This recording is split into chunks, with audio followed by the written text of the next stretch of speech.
رمضان کی ضروری اعمال هغه کم کم دي. موضوع خو ډېره اوږده ده لیکن موږ ته اهم کارونه رالو.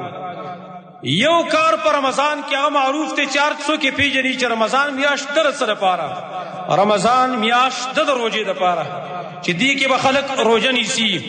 او د روژې داسې مه ګڼئ چې ما صرف خوراک ونه کو، ما صرف سکاک ونه کو، نور ما خپل خواهشات پوره نه کړل، بس دغه به روژه وي. نه زما ورونه دې نه وروسته ډېرې فایدې سیده په روژه کې میلاویږي. اول نمبر په دې رمضان په روژې نیولو کې او بلکې هر روژې نیولو کې مغفرت اجر عظیم بخنه ته الله کوي، اجر عظیم ته الله درکوي د روژې په وجه باندې.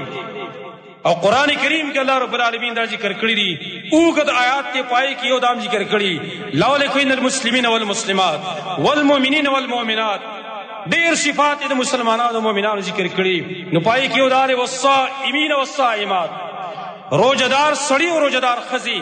اخر کې بیا ولوي اعد الله لهم مغفرة واجرا عظیما، الله ردی قسم خلکو د پاره چې په کې روزدار سړي او روزدار ښځې دي، دې لپاره الله مغفرت تیار کړي، بخنه ور تیار کړي دا، واجرا عظیما، اجر عظیم ول الله تیار کړي.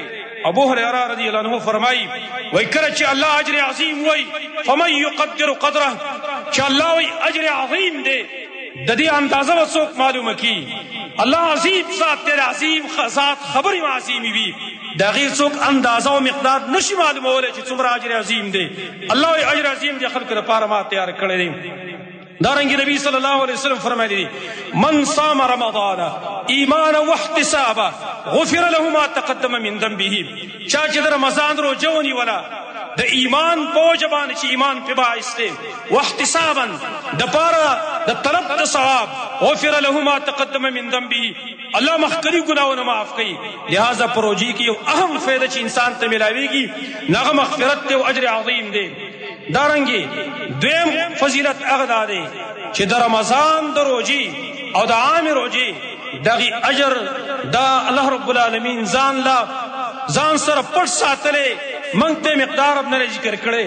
نبی صلی الله علیه وسلم فرمایي کل عمل ابن آدم یضاعف، هر یو عمل ته بني آدم د زوی د آدم علیه السلام یضاعف دا زیاتې کېږي، الحسنة بعشر امثالها، یونی کې الله په لس باندې ورکوي الى 700 ضعف، تر د 200 پورې ولا ورکوي، یونی کې الله د لسو نه والا تر د 100 پورې بدلوي. خو قال الله عز وجل، نبی فرمائی قال الله عز وجل، الله فرمایلی دی الا الصوم مگر روجه. نور هر عمل داغینی کی معلومه ده چې یو په لس باندې الله بدلی او چې چاله وړي 200 پورې نورم ورکوي. الا الصوم مگر روجه فانه لی وانا اجزی به، الله وی دا زما دپاره ده زبر دې بدله ورکومه. یدع شهوته وطعامه من اجلی، خپل شهوات خپل خوراک دې زما د وجې نه پرېږدي، نو لہذا دې بدله به م زه ورکومه. زما وروڼو په دې حدیث کې د روژې یو عظیم فضیلت ذکر دی که موږ پرې لږ نظر او فکر وکړو. ور یاد لرئ عام قانون دا دی په دنیا کې کله یو بادشاه چې مواد تقسیموي، چاله څه تحفې ورکوي، نو یو سړی پای باندې مقرر کی پلانی له ورکا پلانی روکه بلې خلکو باندې تقسیم کا، چې کومې خصوصي کس هغه ته څه وایي هغې باره کې پلانې پرېږده هغه به زه ورکم په خپله باندې، پلاني له به زه په خپله ورکم هغه ته مه ورکوه. دا د دې مطلب هم دا دی ټول اعمال د بني آدمو د هغې دپاره دې ثواب مقرر دی، لیکن الله وایي روژه زما دپاره د هغې بدله به زه ځان په خپله باندې ورکوم چې هر څومره ولې ورکومه.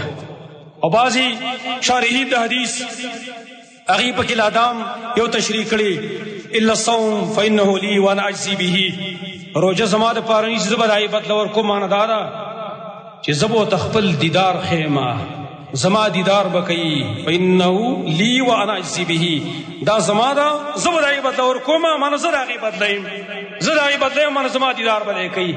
خصوصي دیدار د الله رب العالمین دا په روژه باندې انسان ته میلاویږي. دارنګه یو بل حدیث کې دا راغلی دي للصائم فرحتان، روزدار د پاره دو خوشالینې دي، دو قسمه خوشالینې ورته الله نصیب کوي. یفرحها چې دې پاره باندې خوشالي، یفرحهما چې هغه دواړه دې خوشالي، اذا افطر کله چې د روژه ماتي کې خوشحاله شي چې زه خوراک سکاک مې وکړو.